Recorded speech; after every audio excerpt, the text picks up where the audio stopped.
नमस्कार, आप देख रहे हैं एमपी भारत और मैं हूं आपके साथ आशीष पांडे। बुलेटिन की शुरुआत करें उससे पहले एक नजर हेडलाइंस पर।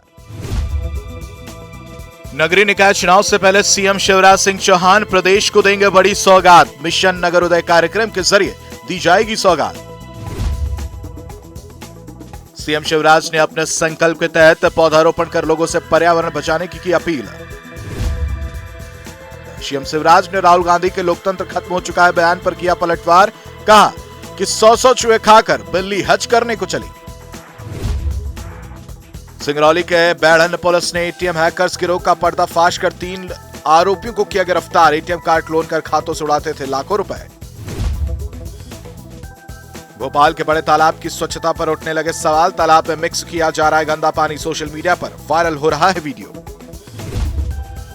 मध्य प्रदेश में होने वाले नगरीय निकाय चुनाव से पहले सीएम शिवराज सिंह चौहान बड़ी सौगात देने का फैसला किया है। मुख्यमंत्री शिवराज सिंह चौहान ने मिशन नगरोदय कार्यक्रम के जरिए नगरीय निकायों को सौगात देने जा रहे हैं। मिशन नगर उदय में नगरीय विकास एवं आवास मंत्री भूपेंद्र सिंह और सांसद वीडी शर्मा भी मौजूद रहेंगे। मुख्यमंत्री मिशन नगर उदय कार्यक्रम में प्रधानमंत्री आवास योजना के तहत लगभग 1,60,000 से अधिक परिवारों को पहली और दूसरी किस्त की राशि लगभग 16,002 करोड़ रुपए दी जाएगी।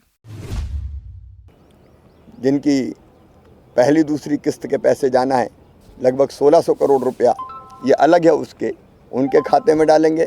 80,000 स्ट्रीट वेंडर जिनको 10,000 रुपया देते हैं हम, अलग अलग छोटा छोटा काम धंधा करने वाले, उनके खातों में राशि जाएगी। तो ये रोजगार की दृष्टि से भी महत्वपूर्ण है, मकानों की दृष्टि से भी महत्वपूर्ण है और अधोसंरचना का जो विकास हम कर रहे हैं उसके लिए भी अब धनराशि जारी कर रहे हैं। इससे नगरों का विकास होगा। डेमोक्रेसी पर सवाल राहुल गांधी उठा रहे हैं।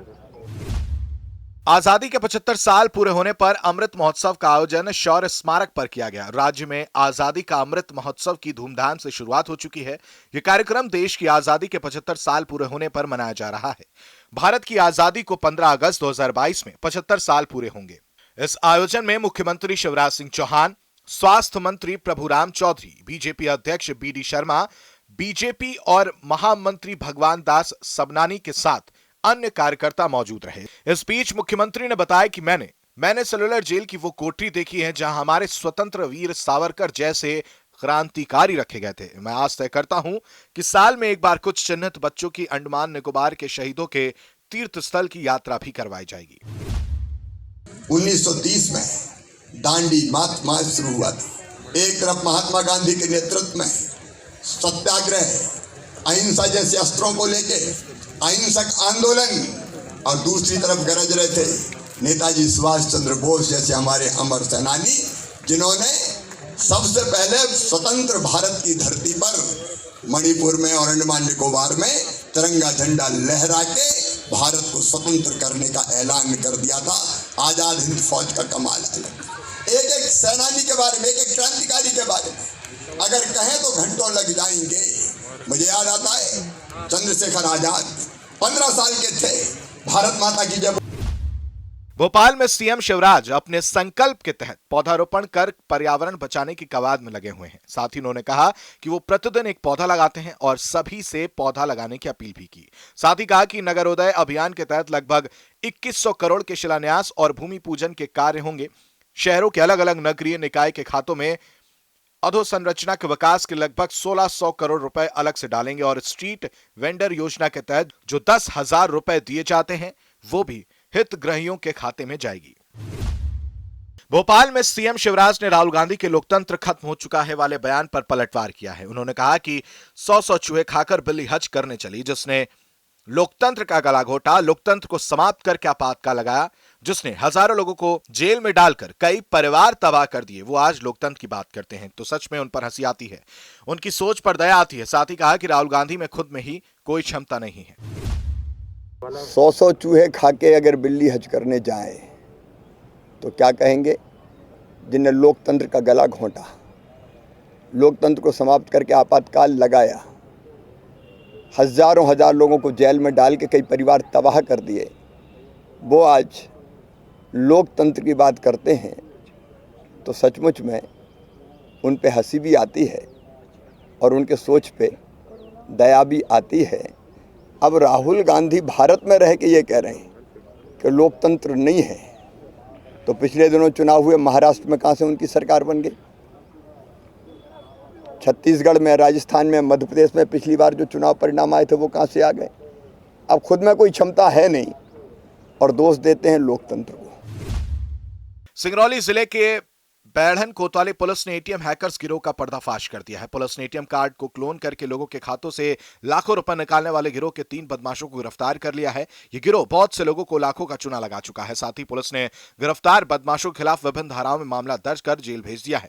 पुलिस से मिली जानकारी के मुताबिक आरोपी एटीएम कार्ड क्लोन करके 6 लोगों के खातों से रुपए निकाल चुके हैं। साथ ही बताया कि तीनों आरोपी बिहार के रहने वाले हैं, जिनके पास से स्विफ्ट डिजायर कार और 85,000 रुपए बरामद किए गए हैं।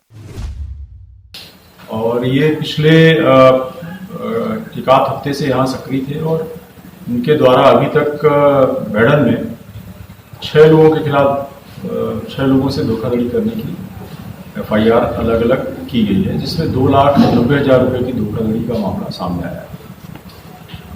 जब ये इस तरह की घटनाएं हो रही थी तो पुलिस ने इसमें अपने सूचना तंत्र को विकसित किया और इसी बीच मुखबिरों से सूचना मिली इनको कि कुछ लोग बिहार के हैं जो बिहार पासिंग एक स्विफ्ट डिजायर गाड़ी है उसमें मूव कर रहे हैं बैठक में। और इसी तारतम्य में एक ATM से इनका CCTV फुटेज भी प्राप्त करने में पुलिस को सफलता मिली।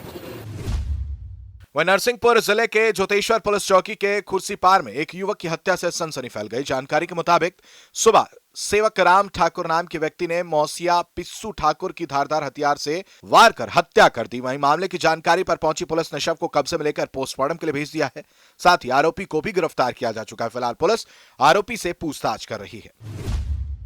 एक सूचना प्राप्त हुई थी कि खुर्सीपार में किसी व्यक्ति की हत्या हो गई है। जो सूचना की तस्दीक करने के लिए थाना प्रभारी जोतेश्वर वहां पहुंची, तब पता चला कि एक व्यक्ति जिसका नाम पिस्सू उर्फ कंचन ठाकुर, उम्र लगभग 60 वर्ष, खुर्सीपार में मृत अवस्था में मिला। उसके गर्दन में 2-3 चोटें थीं, घाव थे, लंबे घाव थे, इसके कारण उसकी मृत्यु हो गई। इसमें ये पता चल रहा है कि हो सकता है उसके कोई चरित्र पे शंका करता था। जो आरोपी है अपनी पत्नी और मृतक के संबंध में चरित्र पे शंका करता था, उसी आवेश में उसने उसकी हत्या कर दी है। भिंड जिले में विगत दिनों शाम के करीब 7 बजे बड़े हनुमान मंदिर के सामने अचानक गोली चल गई, जिससे आसपास के लोगों में अफरा तफरी मच गई। वहीं इस फायरिंग से सौरभ नाम का व्यक्ति घायल हो गया, जिसके बाद फायरिंग कर रही व्यक्ति को एक स्थानीय व्यक्ति ने धर दबोचा और मामले की जानकारी पुलिस को दी। पुलिस ने मौके पर पहुंचकर घायल को अस्पताल में भर्ती कराया, जहां पुलिसिया पूछताछ में पीड़ित ने बताया कि वो रोज की तरह बड़े हनुमान मंदिर के गेट के बाहर खड़ा था। तभी अचानक आरोपी शिवम, गांधीनगर, शंकर रायपुरा और वीरू निवासी डोंगरपुरा ने कट्टे से फायर कर जो मेरे माथे की बाईं तरफ लगी, जिससे मैं बेहोश होकर गिर पड़ा। फिलहाल पुलिस ने फरियादी के आवेदन पर आरोपियों के खिलाफ मामला दर्ज कर लिया है। खबर भोपाल से है, जहां बड़े तालाब की स्वच्छता पर सवाल उठने शुरू हो गए हैं। दरअसल राजधानी के बड़े तालाब में गंदा पानी डाला जा रहा है। वहीं दूसरी तरफ सरकार स्वच्छता के लिए करोड़ों रुपए खर्च कर रही है, लेकिन बड़े तालाब गंदा पानी मिक्स किया जा रहा है। शहर की एक बड़ी आबादी इस तालाब से पानी फिल्टर करके पीती है, लेकिन सवाल यह उठता है कि करोड़ों रुपए खर्च करने के बाद भी इसमें गंदा पानी मिल रहा है, तो तालाब को रखने की कवायद क्यों की जा रही है?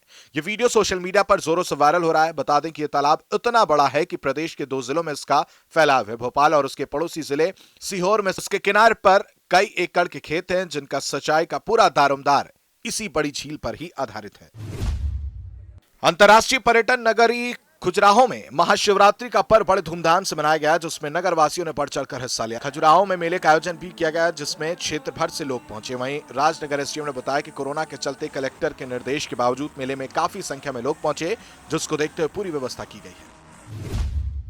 मध्य प्रदेश के कई जिलों में रात से ही बारिश होनी शुरू हो चुकी है। राजधानी में रात से तेज हवाएं चल रही हैं। आसमान में काले बादल छाए हैं। दिन में मौसम स्थिर रहता है, लेकिन तेज हवाएं अपने आवाज में नजर आती हैं।